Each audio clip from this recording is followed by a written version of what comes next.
السلام عليكم ورحمة الله وبركاته. الحمد لله الذي أرسل رسوله بالهدى ودين الحق ليظهره على الدين كله ولو كره المشركون. وصلى الله على محمد وعلى آله وصحابه وأتباعه وأهل بيته أجمعين. أما بعد، رب اشرح لي صدري ويسر لي أمري واحلل عقدة من لساني يفقهوا قولي.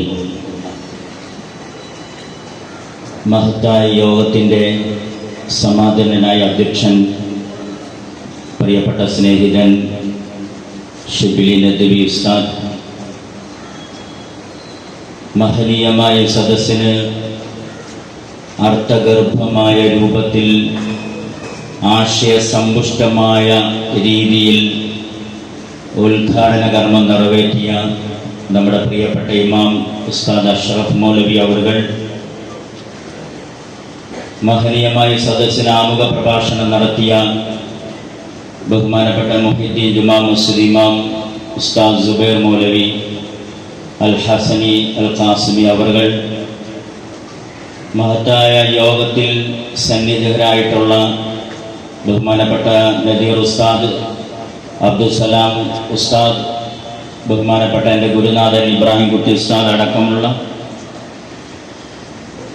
വേദിയിലും സദസ്സിലുമുള്ള ഉലമാക്കളെ, ഉമറാക്കളെ, സഹോദരങ്ങളെ, സത്യവിശ്വാസികളെ, ഈജിപ്തിലെ ഒരു പണ്ഡിതനായ മുസ്തഫ സബായി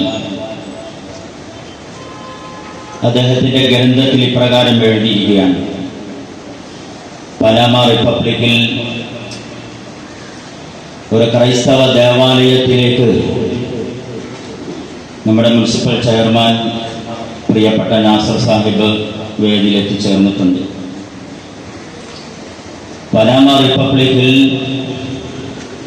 ഒരു ഞായറാഴ്ച ദിവസം ചർച്ചിൽ പ്രാർത്ഥനയ്ക്ക് വേണ്ടി ഒരു കറുത്തവനായ, നിറം കൊണ്ട് ഇരുണ്ട് മൂടിയവനായ ഒരു മനുഷ്യൻ കടന്നു വന്നു.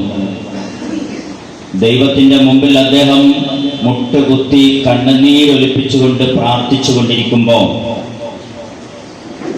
ആ ചർച്ചിലെ മുറിയിൽ നിന്നും ആ ചർച്ച് നിയന്ത്രിക്കുന്ന ലോഹ ധരിച്ച ആ ചർച്ചിലെ ക്രൈസ്തവനായ പണ്ഡിതൻ ഒരു തുണ്ട് പേപ്പറുമായി ഇറങ്ങി വന്നിട്ട് അദ്ദേഹത്തിൻ്റെ നേരെ വെച്ച് നീട്ടി.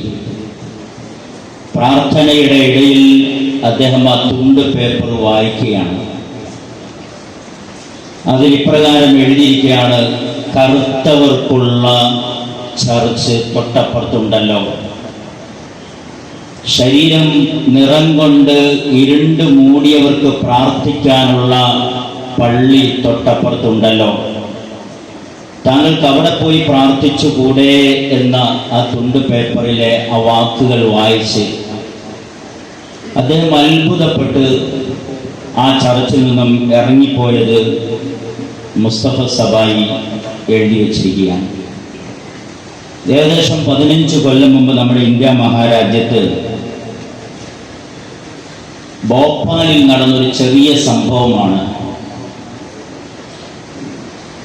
പാടത്ത് പണിയെടുക്കുന്ന തൻ്റെ പ്രിയപ്പെട്ട ഭർത്താവിനുള്ള ഭക്ഷണവുമായി ചോറ്റുപാത്രത്തിൽ കുറച്ച് ചപ്പാത്തിയും കറിയുമായി നടന്നു നീങ്ങുന്ന ഒരു ഗ്രാമീണ സ്ത്രീ.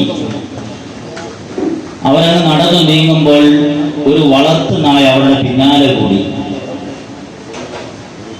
ആ നായക്ക് വിശക്കുന്നുണ്ടെന്ന് മനസ്സിലാക്കിയ ആ ഗ്രാമീണ സ്ത്രീ തൻ്റെ ഭർത്താവിന് വേണ്ടി പാചകം ചെയ്ത ഭക്ഷണം ആ ചോറ്റുപാത്രം തുറന്ന് ആ നായക്ക് വെച്ച് നീട്ടുകയുണ്ടായി.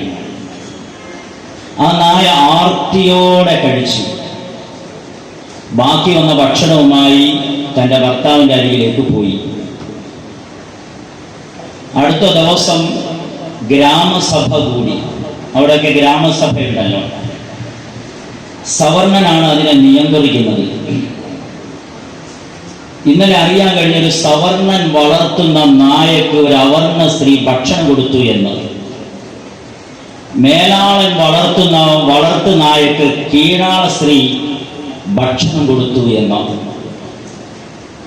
ആ സ്ത്രീയെ വിളിച്ചു വരുത്തി ഗ്രാമസഭയിൽ അവിടെയുള്ള സവർണന്മാരുടെ ശക്തമായ പ്രതിഷേധം ആ സ്ത്രീയോട് അറിയിച്ചു. എന്നിട്ട് പറഞ്ഞു, സവർണൻ വളർത്തുന്ന നായയ്ക്ക് ഭക്ഷണം കൊടുത്തതിൻ്റെ പേരിൽ 10,000 രൂപ നിങ്ങൾക്ക് പിഴയിട്ടിരിക്കുന്നു എന്നോ.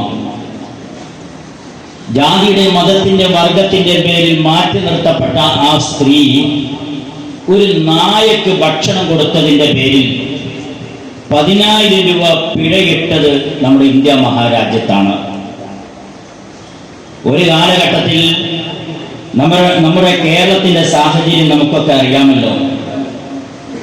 അവർണരായ ആളുകളുടെ പെൺകുട്ടികൾക്ക് സ്കൂളിൽ പഠിക്കാനുള്ള അവകാശമുണ്ടായിരുന്നില്ല. അങ്ങനെ ഏതെങ്കിലും പെൺകുട്ടികൾ, അടിച്ചമർത്തപ്പെട്ട വിഭാഗത്തിൽപ്പെട്ട ഏതെങ്കിലും സ്ത്രീകൾ, പെൺകുട്ടികൾ സ്കൂളിൽ പഠിച്ചാൽ ആ സ്കൂള് സവർണന്മാർ കത്തിച്ച് കളഞ്ഞിരുന്ന, കത്തിച്ച് ചാമ്പലാക്കിയിരുന്ന ഒരു കാലഘട്ടം നമ്മുടെ കേരളത്തിൽ കടന്നുപോയിട്ടുണ്ട്. ഞാൻ ഇത്രയും കാര്യം ഇവിടെ ഓർമ്മപ്പെടുത്തിയത് നമ്മുടെ കേരളത്തിലാണ്. ഏതാനും മാസങ്ങൾക്ക് മുമ്പ് കണ്ണൂർ അഞ്ചരക്കണ്ടിലുള്ള ദന്താശുപത്രിയിൽ ഒരു പാവപ്പെട്ട കീഴാള വർഗത്തിൽപ്പെട്ട ഒരു സഹോദരൻ, നമ്മുടെ സഹോദരൻ, മുസ്ലിം സമുദായം നെഞ്ചോട് ചേർത്ത് വെക്കേണ്ട നമ്മുടെ സഹോദരൻ, അവനൊരു അവർണനായി പോയി. എത്രയോ കഷ്ടപ്പെട്ട് ഡൊണേഷൻ അടച്ച് ഫീസ് അടച്ച കുട്ടിയൊന്ന് ദന്ത ഡോക്ടറാവാൻ വേണ്ടി പഠിച്ച് അവന്റെ ഹോസ്റ്റലിൽ താമസിക്കുമ്പോൾ ആ കോളേജിൽ പഠിപ്പിക്കുന്ന സവർണനായ അധ്യാപകൻ ജാതി പേര് വിളിച്ച് ആ കുട്ടിയെ വല്ലാതെ അവഗണിക്കുകയും മാനസികമായ പീഡനത്തിന് വിധേയമാക്കുകയും ചെയ്തപ്പോ ആ ദന്ത കോളേജിന്റെ മുകളിൽ നിന്നും എടുത്തു ചാടി ആത്മഹത്യ ചെയ്തത് ഈ അടുത്ത ദിവസമാണ്. മഹാത്മാ അയ്യങ്കാളി ഏതാനും വർഷങ്ങൾക്ക് മുമ്പ്, പതിറ്റാണ്ടുകൾക്ക് മുമ്പ് കേരളത്തിൽ ഒരു പ്രത്യേകമായ വാഹനത്തിൽ, വില്ല് വാഹനം എന്നാണ് ഇത് പറയുന്നത്, വില്ല് വണ്ടി, ചരിത്രം അറിയാവുന്നവർക്ക് അറിയാമല്ലോ, പഴമക്കാർക്കറിയാം. വില്ല് വാഹനത്തിൽ തലപ്പാവ് ധരിച്ച്, കോട്ട് ധരിച്ച്, അന്ന് തലപ്പാവും കോട്ടും ധരിക്കാൻ അവർണന്മാർക്ക് അവകാശമില്ലാതിരുന്ന കാലഘട്ടത്തിൽ മനോഹരമായ തലപ്പാവും കോട്ടും ധരിച്ച് വില്ല് വണ്ടിയിൽ കയറി നിന്ന അവർണന്മാരുടെ മക്കൾക്ക് പഠിക്കാൻ, സ്കൂളിൽ പഠിക്കാനുള്ള അവകാശമുണ്ടെന്ന് പറഞ്ഞ അദ്ദേഹം വിളംബരം നടത്തിയ മഹാസംഭവങ്ങൾ കേരള ചരിത്രത്തിൽ എഴുതി വെച്ചിട്ടുണ്ട്. ഇങ്ങനെയൊക്കെയുള്ള സാഹചര്യത്തിലാണ് ഇന്ന് ഈരാറ്റുപേട്ടയിൽ DKLM-ന്റെ മേഖലയുടെ ആഭിമുഖ്യത്തിൽ മഹാനബിദിന സമ്മേളനം ഇവിടെ നടത്തിയിരിക്കുന്നത്. ഈ സമ്മേളനത്തിന്റെ പ്രമേയം നമുക്കറിയാം. മാനവരിൽ മഹോന്നതനാണ് പ്രവാചകൻ സല്ലല്ലാഹു അലൈഹി വസല്ലം. മാനവരിൽ ഉന്നതനാണ് മുഹമ്മദ് റസൂലുള്ളാഹി സല്ലല്ലാഹു അലൈഹി വസല്ലം.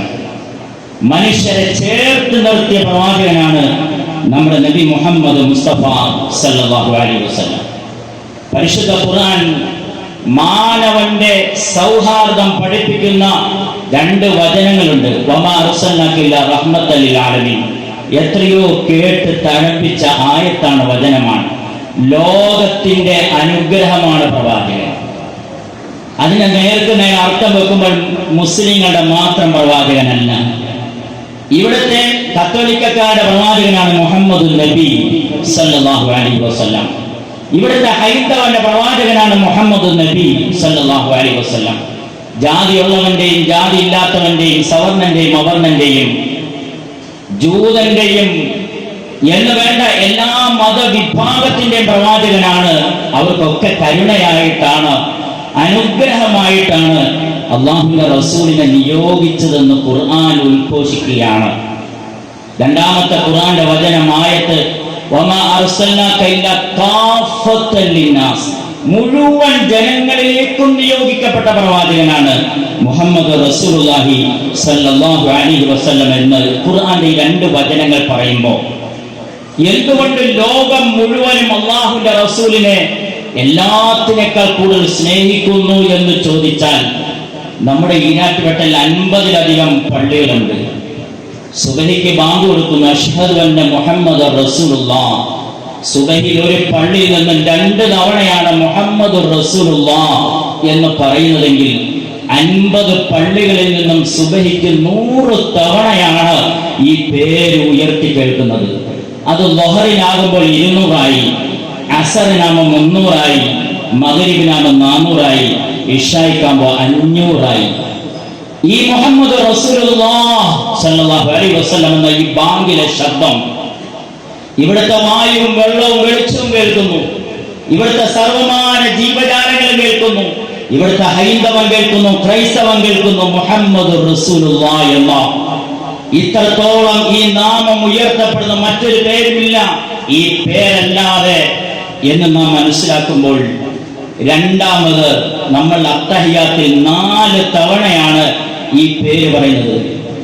അത്തഹിയാത്തിലെ സ്വലാത്തിൽ അല്ലാഹുമ്മ സല്ലി അലാ മുഹമ്മദിൻ വഅലാ ആലി മുഹമ്മദ് വബാരിക് അലാ മുഹമ്മദിൻ വഅലാ ആലി മുഹമ്മദ്. 4 തവണയാണ് നമ്മൾ ഈ അത്തഹിയാത്തിൽ ഇരിക്കുമ്പോൾ ഈ സ്വലാത്തിൽ പറയുന്നത് എങ്കിൽ, ഒരു സുബഹി നമസ്കാരത്തിൽ 4 തവണ ഒരു വിശ്വാസി, ഒരു മുഅ്മിൻ ഈ നാമം പറയുന്നുണ്ടെങ്കിൽ ളുഹറിനോ അത് 8 തവണയായി, അസറിനോ 12 തവണയായി, മഗ്രിബിനോ 16 തവണയായി, ഇശായിക്കോ 20 തവണയായി. സുബഹിക്ക് മുമ്പുള്ള സുന്നത്ത്, ളുഹറിന് മുമ്പും ശേഷമുള്ള സുന്നത്ത്, ഇങ്ങനെ സുന്നത്ത് നമസ്കാരങ്ങളിൽ പറയപ്പെടുന്ന എണ്ണം നോക്കിയാൽ ലോകത്തെ കോടാനകോടി മനുഷ്യർ നമസ്കരിക്കുകയും ലക്ഷക്കണക്കിന് പള്ളികളിൽ ബാങ്ക് കൊടുക്കുകയും ചെയ്യപ്പെടുമ്പോ ലോകത്ത് ഇത്രയധികം ഈ പേരല്ലാതെ വേറൊരു നാമം ഉയർത്തപ്പെടുന്നില്ല എന്ന് സുവ്യക്തമാണ്, വളരെ സ്പഷ്ടമാണ്. അത് ഖുർആൻ തന്നെ നമ്മെ ബോധ്യപ്പെടുത്തുന്നുണ്ട്. നബിയെ, അങ്ങയുടെ നാമം നാം ഉയർത്തിയിരിക്കുന്നു എന്ന്. പ്രവാചക തിരുമേനി സല്ലല്ലാഹു അലൈഹി വസല്ലമയുടെ കാലഘട്ടത്തിലെ ഏറ്റവും വലിയ ശത്രു ആരാണ്? നബിയുടെ ശത്രു, ഏറ്റവും വലിയ ശത്രു. അവസാനം ഇസ്ലാം സ്വീകരിച്ചു.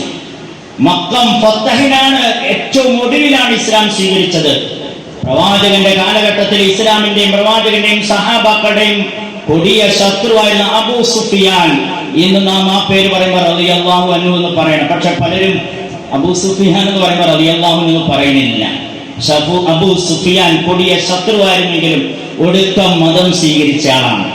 ഈ അബൂ സുഫിയാൻ ശത്രുവായിരിക്കുന്ന ഘട്ടത്തിലാണ് അദ്ദേഹത്തിന്റെ മകളെ അദ്ദേഹം വിവാഹം കഴിച്ചു കൊടുത്തത് മുഹമ്മദ് റസൂലുള്ളാഹി സ്വല്ലല്ലാഹു അലൈഹി വസല്ലമയ്ക്ക്. അബൂ സുഫിയാന് വേണമെങ്കിൽ അബൂ ജഹലിന് കല്യാണം കഴിച്ചു കൊടുക്കാമായിരുന്നു മകൾക്ക്, ഉത്ബത്തിന് കല്യാണം കഴിച്ചു കൊടുക്കാമായിരുന്നു മകളെ, ഷൈബത്തിന് കല്യാണം കഴിച്ചു കൊടുക്കാമായിരുന്നു മകളെ. എന്തുകൊണ്ട്? തന്റെ ശത്രുവിന്റെ പക്ഷത്ത് നിൽക്കുന്ന അതിന്റെ നേതാവായ, മതത്തിന്റെ നേതാവായ മുഹമ്മദ് നബി സല്ലല്ലാഹു അലൈഹി വസല്ലമയ്ക്ക് അബൂ സുഫിയാൻ കല്യാണം കഴിച്ചു കൊടുത്തു എന്ന് ചോദിക്കുമ്പോൾ, തന്റെ പ്രിയപ്പെട്ട മകളെ മുഹമ്മദിന് സല്ലല്ലാഹു അലൈഹി വസല്ലമയ്ക്ക് കല്യാണം കഴിച്ചത് ചോദിക്കപ്പെട്ടപ്പോൾ അബൂ സുഫിയാൻ പറഞ്ഞത് എന്താണെന്നറിയോ? ലോകത്തെ ഏറ്റവും നല്ല വ്യക്തിക്കാണ് ഞാൻ എന്റെ മകളെ കല്യാണം കഴിച്ചു കൊടുത്തത് എന്ന്. അബൂ സുഫിയാനാണ് അത് സാക്ഷി നിൽക്കുന്നത്. പ്രിയമുള്ള സഹോദരങ്ങളെ, അബൂ സുഫിയാൻ അത് പറയുമ്പോ ഈ അടുത്ത കാലഘട്ടത്തിൽ ഫിത്ന എന്ന് പറയുന്നൊരു സിനിമ ഇറങ്ങി. നമ്മളതെല്ലാം കേട്ടതാണ്. ഈ അടുത്ത കാലഘട്ടത്തിലാണ്. ഫിത്ന എന്നാണ് സിനിമയുടെ പേര്. മഹാനാശമെന്നോ മഹാപരീക്ഷണമെന്നോ അപകടമെന്നോ എന്നൊക്കെയാണ് അതിന്റെ പേര് വരുന്നത്. ആ സിനിമ ഇംഗ്ലീഷിൽ ഇറക്കി, ലോകം മുഴുവനും കണ്ടു. ശക്തമായ പ്രതിഷേധം ആ സിനിമയ്ക്കെതിരെ ഉണ്ടായപ്പോ ആ സിനിമയുടെ സംവിധായകൻ ആ സിനിമയെ കുറിച്ച് നല്ല രൂപത്തിൽ വായിച്ച് പഠിച്ച് മനസ്സിലാക്കി കഴിഞ്ഞപ്പോൾ, ഈ പ്രവാചകനെതിരെയാണോ ഞാൻ ഈ സിനിമ ഇറക്കിയത് എന്ന് ചിന്തിച്ച് മനസ്സിലാക്കി അല്ലാഹുവിന്റെ റസൂൽ സല്ലല്ലാഹു അലൈഹി വസല്ലമ തങ്ങളെ കുറിച്ച് എഴുതപ്പെട്ട 100 കണക്കിന് ഗ്രന്ഥങ്ങൾ അദ്ദേഹം വായിച്ച് അവസാനം അഷ്ഹദു അല്ലാ ഇലാഹ ഇല്ലല്ലാഹ് വ അന്നക റസൂലുള്ളാഹ് വ അഷ്ഹദു അന്ന മുഹമ്മദ റസൂലുള്ളാഹ് എന്ന് പറഞ്ഞുകൊണ്ട് ഇസ്ലാം സ്വീകരിച്ചു എന്നാണ്. ഒടുക്കം അദ്ദേഹം ഇസ്ലാം സ്വീകരിച്ച് മക്കത്ത് വന്ന് ഉംറ ചെയ്ത് നേരെ മദീനത്തേക്ക് യാത്ര ചെയ്ത് റൗളയുടെ മുമ്പിൽ വന്ന് അസ്സലാത്തു വസ്സലാമു അലൈക യാ റസൂലല്ലാഹ് എന്ന് സലാം പറഞ്ഞ്, നബിയേ, അങ്ങക്കെതിരെ ഞാനൊരു സിനിമ ഇറക്കി കേട്ടോ, ലോകം മുഴുവൻ ആ സിനിമ കണ്ടു കേട്ടോ, അങ്ങേ ഒരുപാട് തെറ്റിദ്ധരിപ്പിച്ചു കേട്ടോ, ഞാൻ അങ്ങനെക്ക് മാപ്പാക്കി തരണേ, അങ്ങനെക്ക് പൊരുത്തപ്പെട്ട് തരണേ എന്ന് റൗളയുടെ മുമ്പിൽ നിന്നുകൊണ്ട് ആ ഫിത്നയുടെ സിനിമയുടെ സംവിധായകൻ അള്ളാഹുവിന്റെ റസൂലിനോട് പൊരുത്തം ചോദിച്ചു എന്നാണ്. ഈ കഥ അവിടെ ഇരിക്കട്ടെ. എന്തുകൊണ്ടാണ് പ്രവാചകൻ മാനവരിൽ മഹോന്നതനാവുന്നത്? ലോകത്ത് ഇത്രത്തോളം സാമുദായിക സൗഹാർദ്ദം പഠിപ്പിച്ചത് ഔസ് ബിനുൽ ഹാരിസ് എന്ന് പറയുന്ന ഒരു വ്യക്തിയുടെ കഥയുണ്ട്. നബിയും സഹാബാക്കൾ ഒരു യാത്ര കഴിഞ്ഞ് കുറെ മരത്തിന്റെ ചുവട്ടിൽ തണലിൽ വിശ്രമിച്ച് അവരെല്ലാവരും ഉറങ്ങിപ്പോയി. ആ ഉറക്കത്തിന്റെ ഇടയിൽ ഔസ് ബിനുൽ ഹാരിസ് വന്ന് പ്രവാചകൻ സല്ലല്ലാഹു അലൈഹി വസല്ലം ഉറങ്ങുന്ന ആ മരത്തിന്റെ ചുവട്ടിൽ വന്നു നിന്നു. നോക്കുമ്പോ പ്രവാചകൻ ഉറങ്ങാൻ വകവരുത്താൻ പറ്റിയ സമയമാണ്, വെട്ടിക്കൊല്ലാൻ പറ്റിയ സമയമാണ്. ആ മരത്തെ തൂക്കിയിട്ടിരുന്ന മൂർച്ചുള്ള വാൾ എടുത്തിട്ട് ആ ഗൗസ് ചോദിച്ചു, മൈ യംനഉക മിന്നി, ആരാടോ തന്നെ രക്ഷിക്കാനുള്ളത് എന്നിൽ നിന്നും? ഈ ശബ്ദം കേട്ടിട്ട് അല്ലാഹുവിന്റെ റസൂൽ ചാടി എഴുന്നേറ്റിട്ട് അല്ലാഹ് എന്ന് പറഞ്ഞ കഥ എത്രയോ തവണ നമ്മൾ കേട്ടതാണ്. ആവർത്തിക്കാൻ വേണ്ടി അല്ല ഞാനിത് പറഞ്ഞത്.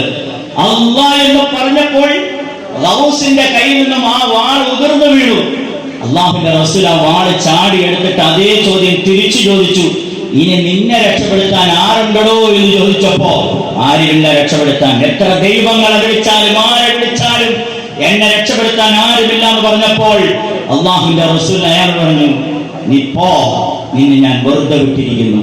നീ പോ, നിന്നെ ഞാൻ വെറുതെ വിട്ടിരിക്കുന്നു.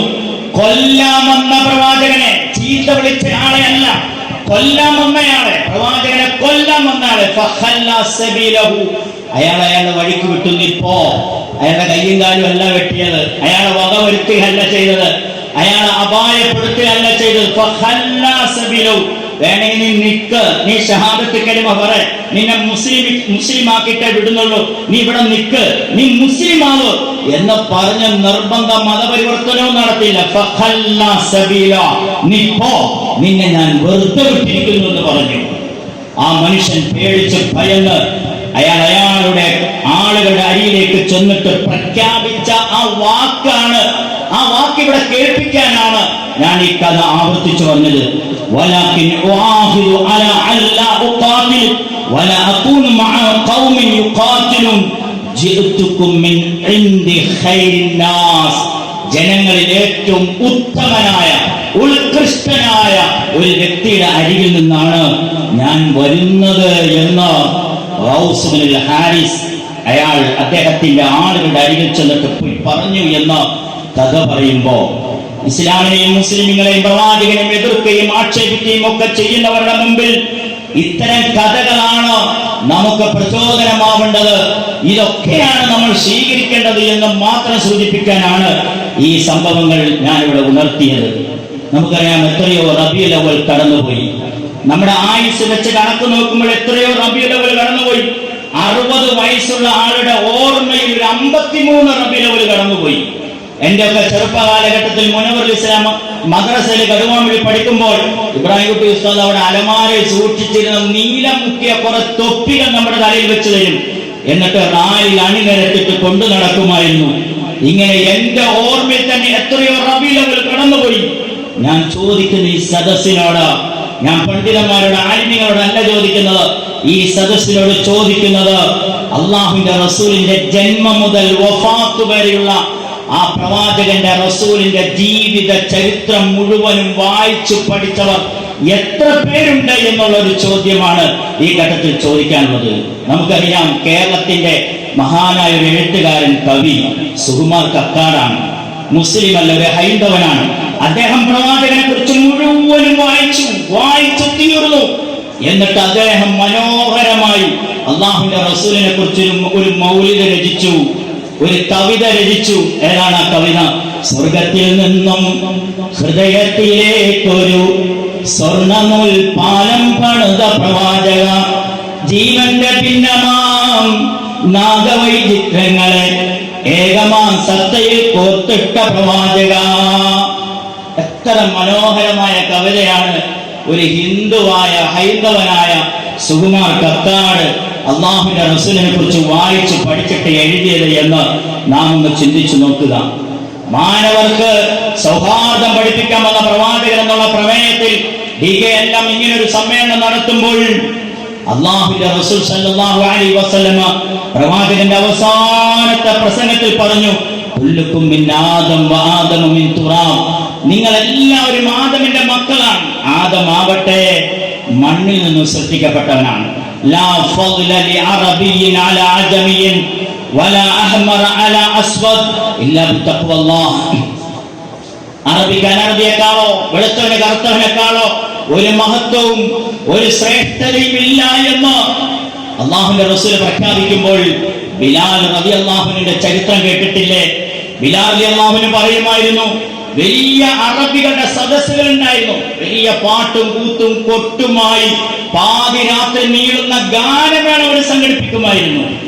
അവർ കള്ള് കുടിച്ച് ബീഡി വലിച്ച് പുക വലിച്ച് ആ സദസ്സിൽ ഇരിക്കുമ്പോൾ കറുത്തവനായ ബിലാലായ എന്നെ വിളിക്കും. വിളിച്ചിട്ട് പറയും, ബിലാലെ പാട്, നിന്റെ മനോഹരമായ ശബ്ദത്തിൽ പാടെന്ന് പറയും. പക്ഷെ നീ ഇവിടെ അടുത്തേക്ക് വരണ്ട, നിന്നെ കാണാൻ കൊള്ളൂല, അടുപ്പിക്കാൻ കൊള്ളൂല, നീ ഇവിടെ അടുത്തേക്ക് വരണ്ട, അവിടെ മാറി നിന്നും പാട്. എന്നെ ചേർത്ത് നിർത്തിയില്ല. അവരെന്നെ മനുഷ്യരായി കണ്ടില്ല, അവരെന്നെ ചേർത്ത് നിർത്തിയില്ല, മാറ്റി നിർത്തി പാടുമായിരുന്നു. ഞാൻ ക്ഷീണിച്ച് തളർന്നിട്ടുണ്ട്, എന്റെ വയറൊട്ടിയിട്ടുണ്ട്, എന്റെ എല്ലുകൾ പൊന്തിക്കാണമായിരുന്നു. ഞാൻ വെള്ളം കുടിച്ചിട്ടില്ല, ഭക്ഷണം കഴിച്ചിട്ടില്ല.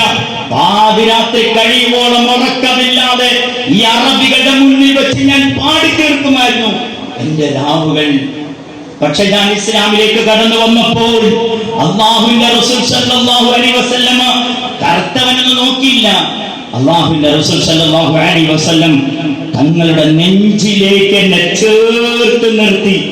എന്റെ നെഞ്ചും ഹബീബിന്റെ നെഞ്ചും, വളവളാ വെളുത്ത നെഞ്ചും ആ കറകറാ കറുത്ത എന്റെ നെഞ്ചും ചേർന്ന് ഒട്ടിച്ചേർന്നപ്പോ ആ വിയർപ്പ് എന്റെ നെഞ്ചിലേക്കും എന്റെ വിയർപ്പ് അല്ലാഹുവിന്റെ റസൂലിന്റെ നെഞ്ചിലേക്കും ഒട്ടിച്ചേർന്നപ്പോൾ എനിക്ക് ഉണ്ടായ ഒരു അനുഭൂതി ഉണ്ടല്ലോ, അന്നാണ് ഞാൻ മനുഷ്യനാണ് എന്ന് തോന്നിയത് എന്ന് അല്ലാഹുവിന്റെ റസൂൽ സല്ലല്ലാഹു അലൈഹി വസല്ലം തങ്ങളെ കുറിച്ച് ബിലാൽ റളിയല്ലാഹു അൻഹു പറയുണ്ടായി.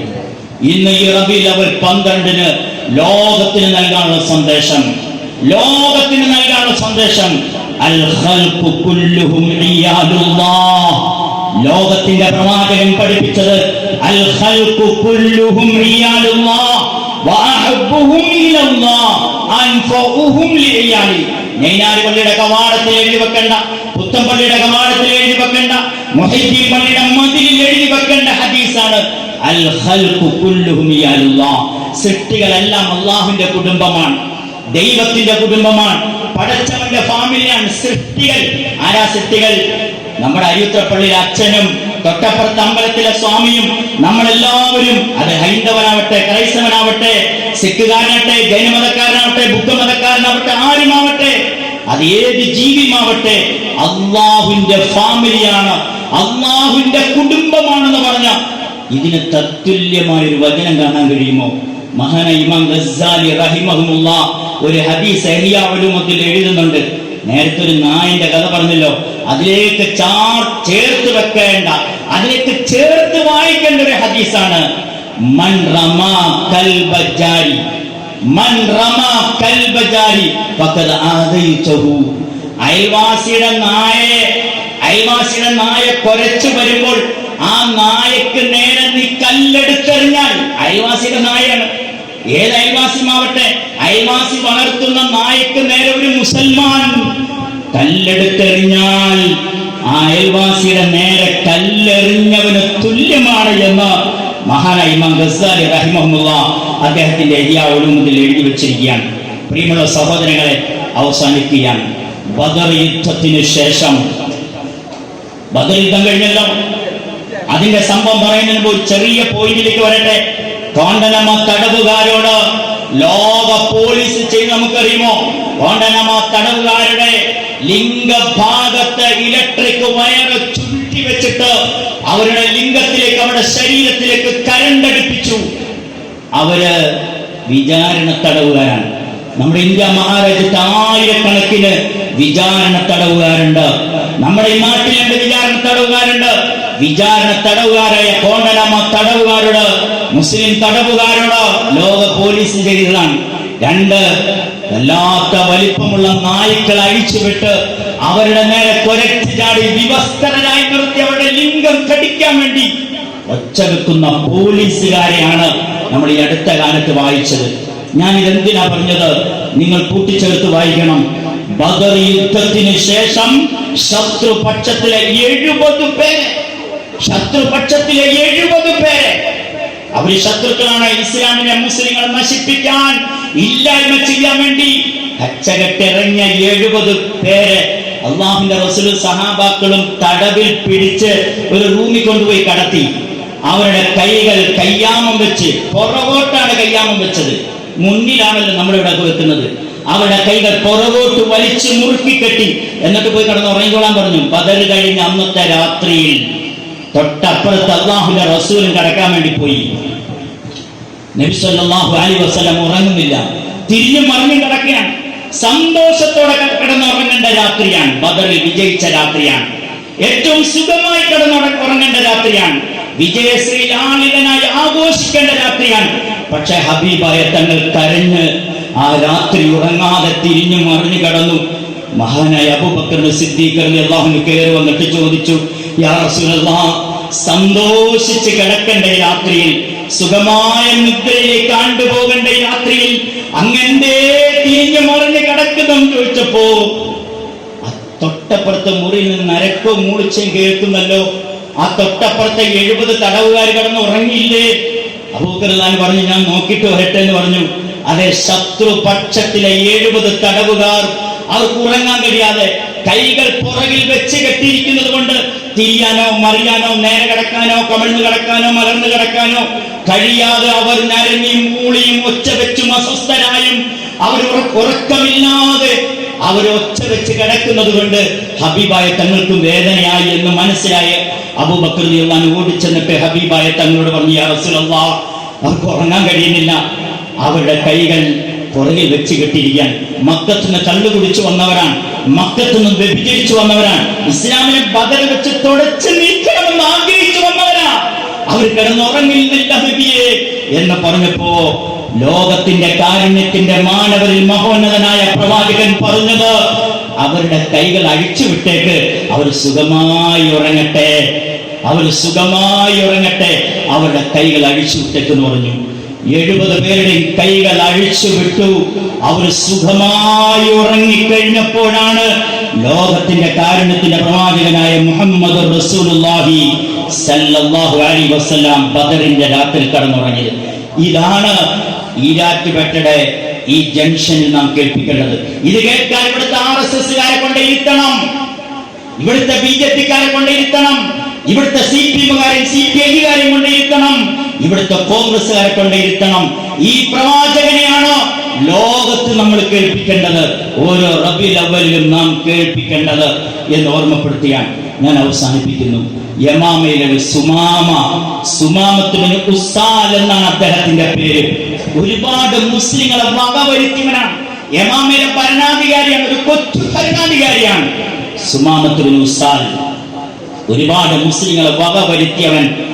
അവനെ എങ്ങനെയും പിടികൂടണമെന്ന് തക്കം പാർത്ത് സഹാബാക്കൾ ഇങ്ങനെ നടക്കുന്ന സമയത്താണ് യമാമിൽ നിന്നും കുതിരപ്പുറത്ത് കയറി സുമാമ മക്കയിൽ ചെന്ന് ശിർക്കിന്റെ ഉംറ ചെയ്യാൻ വേണ്ടി മദീന വഴി പോകുന്നുണ്ടെന്നറിഞ്ഞ സഹാബാക്കൾ ചിലര് ചെന്നിട്ട് സുമാമ കടന്നു പോകുന്ന വഴിയിൽ വട്ടം നിന്നു. സുമാമയുടെ കുതിര അങ്ങകലെ നിന്നും വരുന്ന കണ്ടപ്പോ അവര് ജാഗരൂകരായി നിന്ന് സുമാമയെ ചാടി വീണ് കുതിരയെ മറിച്ചിട്ട് സുമാമയെ പിടികൂടി അവരുടെ കൈകളിൽ ഉണ്ടായിരുന്ന കയറുകൾ വെച്ച് മുറുക്കി കെട്ടി വലിച്ചഴച്ച് സുമാമത്ത് ബിൻ ഉസാലിനെ മദീനത്തെ പള്ളിയുടെ മുമ്പിൽ കൊണ്ടുവന്നു. നിങ്ങൾ മദീന കണ്ടിട്ടില്ലേ? റൗള കണ്ടിട്ടില്ലേ? ജന്നത്തുൽ ബഖീയുടെ അടുത്ത് കുളം ഉണ്ടായിരുന്നു. ആ കുളത്തിന്റെ അരിയിൽ കൊണ്ടുവന്ന് നിർത്തി ആ കുതിര അവിടെ കെട്ടി. അല്ലാഹുവിന്റെ റസൂലിനോട് പറഞ്ഞു, സുമാമയെ കൊണ്ടുവന്നിട്ടുണ്ട് നബിയെ, ഞങ്ങൾ എന്താ ചെയ്യണ്ടേ? ഇപ്പൊ തന്നെ വകവെട്ടട്ടെ, കൈവെട്ടട്ടെ, കാല് വെട്ടട്ടെ, കഴുത്ത് വെട്ടട്ടെ എന്നുള്ള അർത്ഥത്തിൽ ആ സഹാബാക്കൾ ചോദിച്ചപ്പോ അള്ളാന്റെ റസൂൽ പറഞ്ഞെന്താണെന്നറിയോ? റൗളയുടെ ഉള്ളിൽ എന്റെ മിമ്പറിന്റെയും എന്റെ വീടിന്റെയും ഇടയിൽ റൗളയാണ്. ഇന്ന് റൗള കയറണമെങ്കിൽ പെർമിഷൻ എടുക്കണം, ഒരു തവണ കയറാൻ പറ്റുള്ളൂ. ആ റൗളയുടെ ഉള്ളിലേക്ക് കൊണ്ടുവന്ന് പറഞ്ഞു. മുസ്ലിമാണോ? മുസ്ലിമല്ല. അമുസ്ലിമാണ്. മുസ്ലിമല്ല. ആ മുസ്ലിം അല്ലാത്ത ആ ശത്രുപക്ഷത്തെ സുമാമയെ വലിച്ചു കെട്ടി റൗളയുടെ ഉള്ളിൽ കൊണ്ടുവന്നൊരു തൂണിൽ കെട്ടിയിട്ടു. ആ തൂണി ഇപ്പോഴും പേരുണ്ട്, സുമാമ, ഉസ്തുവാനത്ത് സുമാമ, സുമാമയെ മുറുക്കി കെട്ടിയ തൂണ് എന്ന്. സുമാമയെ തൂണിൽ കെട്ടിയിട്ടു. എവിടെ? റൗളയുടെ ഉള്ളിൽ. മുസ്ലിം അല്ല. കാഞ്ഞിരപ്പള്ളി ഉണ്ടായിരുന്നപ്പോ കാഞ്ഞിരപ്പള്ളി ബിഷപ്പിൽ ഞാൻ പോയി കണ്ടിട്ട് പറഞ്ഞു, ഒന്ന് നോമ്പ് തുറക്കാൻ വരണേന്ന് പറഞ്ഞു. ഇഫ്താറിന് വന്നു. ഞാൻ അന്ന് മഗ്‌രിബ് നമസ്കാരത്തിന് പള്ളിക്കകത്ത് ആ ബെഞ്ചിൽ കയറ്റിയിരുത്തി. അത് കഴിഞ്ഞിട്ട് കാഞ്ഞിരപ്പള്ളിയിലെ ബിഷപ്പ് പറഞ്ഞെന്നറിയോ, എന്റെ ജീവിതത്തിൽ ആദ്യമായിട്ടാണ് ഞാൻ മുസ്ലിം പള്ളി കാണുന്നത്. ഇങ്ങനെയായിരുന്നു നിങ്ങളുടെ നമസ്കാരം, ഇങ്ങനെയായിരുന്നു നിങ്ങളുടെ നമസ്കാരം. ഇതിന്നാണ് പ്രചോദനം ഉൾക്കൊണ്ടത്. സുമാമ ളുഹർ നമസ്കാരം കണ്ടു, അസർ കണ്ടു, മഗ്‌രിബ് കണ്ടു, ഇശ കണ്ടു. ആ തൂണിൽ കിടന്നുകൊണ്ടാണ് കണ്ടത്. അള്ളാന്റെ റസൂലിന്റെ ഖുർആന്റെ ക്ലാസും താലീമും ഹദീസിന്റെ ക്ലാസും മുഴുവനും കേട്ടുകൊണ്ട് കിടന്നു. അന്ന് രാത്രി കിടന്നുറങ്ങിയത് റൗളയിലാണ്. നമ്മൾ രാത്രി റൗള കിടന്നുറങ്ങിയിട്ടുണ്ടോ? സുമാമ കിടന്നുറങ്ങിയിട്ടുണ്ട്. നേരം വെളുത്ത് തഹജ്ജുദ് നമസ്കാരം കഴിഞ്ഞ ഹബീബായ തങ്ങൾ ഒരു പാത്രത്തിൽ പാലുമായിട്ട് വന്നിട്ട് സുബഹിക്ക് മുമ്പ് സുമാമയുടെ അടുത്ത് കൊടുത്തിട്ട് ഈ പാലങ്ങ് കുടിച്ചോളാൻ പറഞ്ഞു. സുമാമ അത് വലിച്ചു കുടിച്ചു. എന്നിട്ട് ചോദിച്ചു, വല്ല മാറ്റം ഉണ്ടോ മനസ്സിന്? വല്ല മനപരിവർത്തനം ഉണ്ടോ? വല്ല മാറ്റം ഉണ്ടോ എന്ന് ചോദിച്ചു. സുമാമ പറഞ്ഞു, ഒരു മാറ്റമില്ല, എന്നെ അഴിച്ചുവിട്ടേക്ക്, ഞാൻ പോയിക്കോളാം എന്ന് പറഞ്ഞു. ഇവിടെ കടന്നോളാൻ പറഞ്ഞു. അന്നും സുബഹി നമസ്കാരം കണ്ടു, താലീമ് കേട്ടു, പള്ളി നടക്കുന്ന മനോഹരമായ ക്ലാസ് കേട്ടു, ളുഹറും അസ്റും മഗ്‌രിബും ഇശാ നമസ്കാരം ഒക്കെ കണ്ടു. രണ്ടാമത്തെ ദിവസവും സുബഹിക്ക് മുമ്പ് പാൽപാത്രം കൊണ്ടുവന്ന് കൊടുത്തു, കുടിച്ചു. നിനക്ക് വല്ല മനസ്സിന് മാറ്റമുണ്ടോ സുമാമ എന്ന് ചോദിച്ചു. ഇല്ല നബി, എന്നെ അഴിച്ചു വിട്ടേക്കാൻ പറഞ്ഞു. മൂന്നാം ദിവസം ഇങ്ങനെ തന്നെ നടന്നു. മൂന്നാം ദിവസം പാല് കുടിച്ചു. നബി ഞങ്ങൾ ചോദിച്ചു, നിന്റെ കഴുത്ത് വെട്ടാൻ പോവാ എന്നല്ല പറഞ്ഞ്, നിന്റെ കൈ വെട്ടാൻ പോവാന്നല്ല പറഞ്ഞത്, നിന്നെ വകവരുത്താൻ പോവാന്നല്ല പറഞ്ഞത്, നീ മുസ്ലിം ആയിക്കോ എന്നല്ല പറഞ്ഞത്. നിന്റെ മനസ്സിന് വല്ല പരിവർത്തനം ഉണ്ടോ? 3 ദിവസം പള്ളിക്കകത്ത് കടന്നില്ലേ, വല്ല മനസ്സിന് മാറ്റം ഉണ്ടോ എന്ന് ചോദിച്ചു. ഒരു മാറ്റമില്ല, എന്നെ അഴിച്ചു വിട്ടേക്കാൻ പറഞ്ഞു. സഹാബാക്കൾക്ക് ദേഷ്യമായി. വെട്ടിക്കൊല്ലാൻ വേണ്ടി കൊണ്ടുവന്നതാ. അയാൾ അഴിച്ചു വിട്ടു. അയാൾ പതുക്കെ ഇറങ്ങി നടന്ന് ആ ജന്നത്തുൽ ബഖീന്റെ അടുത്തുള്ള കുളത്തിൽ ചെന്നിട്ട് മുഖം കഴുകി, കയ്യും കാലും കഴുകി. 3 ദിവസം കടന്നതല്ലേ. കുതിരപ്പുറത്ത്, അയാളുടെ കുതിരപ്പുറത്ത് കയറാൻ വേണ്ടി ശ്രമിച്ചപ്പോ അയാൾക്ക് സാധിക്കുന്നില്ല. വീണ്ടും ചാടിക്കയറാൻ ശ്രമിച്ചപ്പോ അയാൾക്ക് സാധിക്കുന്നില്ല.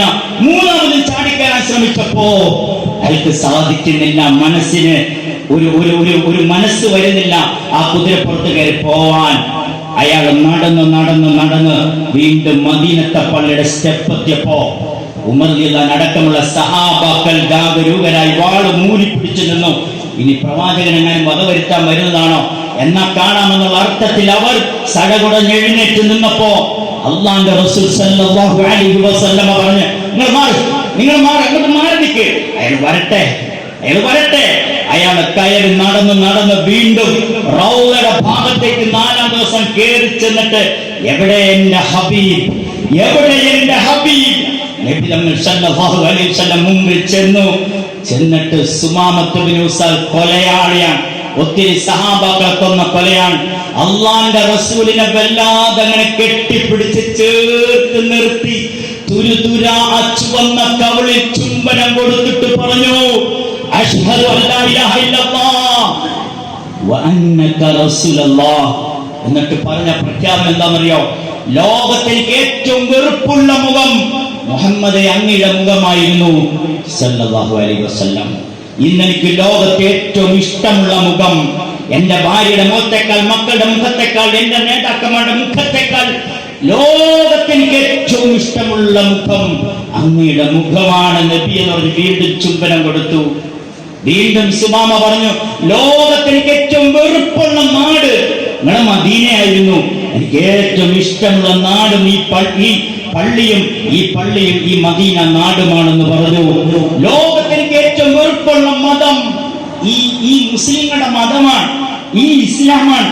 വെട്ടിന്റെയും കുത്തിന്റെയും മതമെന്നാണ് ഞാൻ കേട്ടിരിക്കുന്നത്, അക്രമത്തിന്റെ മതമെന്നാണ് ഞാൻ കേട്ടിരിക്കുന്നത്. അല്ല, 3 ദിവസം നിങ്ങളുടെ പള്ളി കടന്നപ്പോൾ എനിക്ക് മനസ്സിലായി, ഇതിന്റെ അകത്ത് ബോംബില്ല, വാളില്ല, അരിവാളില്ല, ചുറ്റികയില്ല. ഇതിന്റെ അകത്ത് സ്നേഹമാണ്, കരുണയാണ്, പ്രാർത്ഥനയാണോ? എന്നെനിക്ക് മനസ്സിലായപ്പോ ലോകത്തിലേക്ക് ഏറ്റവും ഇഷ്ടമുള്ള മതം ഇസ്ലാമാണ്, ഞാൻ മുസ്ലിം ആയിരിക്കുന്നെന്ന് പറഞ്ഞു. അല്ലാഹു അക്ബർ. അദ്ദേഹത്തോട് മദീനത്തെ പള്ളി കിടന്നോളാൻ പറഞ്ഞു. ഇസ്ലാമിന്റെ അടിസ്ഥാന കാര്യങ്ങൾ സഹാബാക്കൾ പഠിപ്പിച്ചു കൊടുത്തു. എന്നിട്ട് നബി ചോദിച്ചു, നീ എന്തിനാ യമാമിൽ നിന്ന് പുറപ്പെട്ടത്? അയാൾ പറഞ്ഞു, സല്ലല്ലാഹു അലൈഹി വസല്ലം തങ്ങളോട് പറഞ്ഞു, ഞാൻ ഉംറ ചെയ്യാനാണ് വന്നത്. ഏത് ഉംറ? ഞങ്ങളുടെ മതത്തിന്റെ ഉംറ. വേണ്ട, ഈ മതത്തിൽ ഒരു ഉംറയുണ്ട്, ആ ഉംറ പഠിപ്പിച്ചു കൊടുത്തു. പഠിപ്പിച്ച അദ്ദേഹം സുമാമ റളിയല്ലാഹു അൻഹു, ഇത്രനേരം സുമാമ എന്ന് പറഞ്ഞത് ഇനി റളിയല്ലാഹു അൻഹു ആണ്. അദ്ദേഹം നേരെ മക്കത്തേക്ക് പോയി കഅബയുടെ അരികിൽ ചെന്നു. മക്കയിലെ ഓരോ വീടിന്റെ അകത്ത് മുശ്രിക്കുകളാണ്. അവര് കേൾക്കവെ പറഞ്ഞു, ലബ്ബൈക അല്ലാഹുമ്മ ലബ്ബൈക ലബ്ബൈക ലാ ശരീക ലക ലബ്ബൈക എന്നൊക്കെ പറഞ്ഞപ്പോ മക്കയിലെ കുടിലുകളിൽ നിന്നും വലിയ വലിയ കൊട്ടാരങ്ങളിൽ നിന്നും മക്കയിലെ സവർണന്മാർ ഇറങ്ങി വന്നു. ആരാടാ ലബ്ബൈക്ക് പറയുന്നത്? നോക്കുമ്പോ യമാമയിലെ സുമാമയാണ്. യമാമനാണ് പച്ചക്കറിയും ഫ്രൂട്ട്സും ഒക്കെ മക്കത്തേക്ക് വരുന്നത്. സുമാമനെ തടയല്ലേ, നമ്മൾ പട്ടിണിയായി പോകും. തമിഴ്നാട്ടിൽ നിന്ന് ഫ്രൂട്ട്സും പച്ചക്കറിയും കേരളത്തിലേക്ക് വരുന്നത് പോലെ യമാമിൽ നിന്നാണ് മക്കത്തേക്ക് വരുന്നത്. സുമാമനെ ഉപദ്രവിച്ചാൽ നമ്മൾ പട്ടിണിയായി പോകും. സുമാമ ഉംറ ചെയ്ത് പോകട്ടെ എന്ന് പറഞ്ഞു. ചരിത്രത്തിൽ എഴുതി വെച്ചിരിക്കുന്നു, മക്കത്താദ്യം ലബ്ബൈക്ക് പറഞ്ഞത് ആരാ? സുമാമത്ത് ബിൻ ഉസാൽ. അദ്ദേഹത്തെ വക വരുത്തിയിരുന്നുവെങ്കിലോ, അദ്ദേഹത്തെ ആക്രമിച്ചിരുന്നുവെങ്കിലോ, അതുകൊണ്ടാണ് ശ്രീനാരായണ ഗുരു പാടിയത്, പുരുഷാകൃതി പൂണ്ട ദൈവമോ നരദിവ്യാകൃതി പൂണ്ട ധർമ്മമോ പരമേശ പവിത്ര പുത്രനോ കരുണാവാൻ നബി മുത്തുരത്നമോ. ശ്രീനാരായണ ഗുരു പ്രവാചകനെ കുറിച്ച് വായിച്ചു. അബൂബക്കർ വായിച്ചോ, നാസർ വായിച്ചോ, ജബ്ബാർ വായിച്ചോ, ഷുക്കൂർ വായിച്ചോ, ഈരാറ്റുപെട്ടലെ സത്താർ വായിച്ചോ, ഈരാറ്റുപെട്ടലെ മാഹിമാര് വായിച്ചോ, ഈരാറ്റുപെട്ടലെ അഷറഫുമാര് വായിച്ചോ. ഈ ഹബീബിന്റെ കാരുണ്യം, ഈ ഹബീബിന്റെ ചരിത്രവും ശ്രീനാരായണ ഗുരു വായിച്ചു. അള്ളാഹു നമ്മളെ ആ പ്രവാചകനെ ഹബീബിനെ സ്നേഹിക്കാൻ, എത്രത്തോളം സ്നേഹിക്കാൻ പറ്റുമോ ആ സ്നേഹം പ്രകടമാക്കാൻ, ജീവിതത്തിലൂടെ സുന്നത്തിലൂടെ പ്രകടമാക്കാൻ റബ്ബ് നമ്മളെല്ലാവരെയും അനുഗ്രഹിക്കുമാറാവട്ടെ. ഈ മഹത്തായ മഹനീയമായ സദസ്സിലേക്ക് ക്ഷണിച്ച ഈ കേരളമിന്റെ സാരഥികളായ ഉസ്താദുമാർക്ക്, പ്രത്യേകിച്ച് ശിബിലി ഉസ്താദ് അടക്കമുള്ള ഇതിന് നേതൃത്വം വഹിക്കുന്ന എല്ലാവർക്കും നന്ദി രേഖപ്പെടുത്തിക്കൊണ്ട്, ശുക്ർ രേഖപ്പെടുത്തിക്കൊണ്ട് എന്റെ വാക്കുകൾ അവസാനിപ്പിക്കുന്നു. വാഹിർ ദഅവാനാ അൽഹംദുലില്ലാഹ്. അസ്സലാമു അലൈക്കും വറഹ്മത്തുള്ളാഹി വബറകാതുഹു.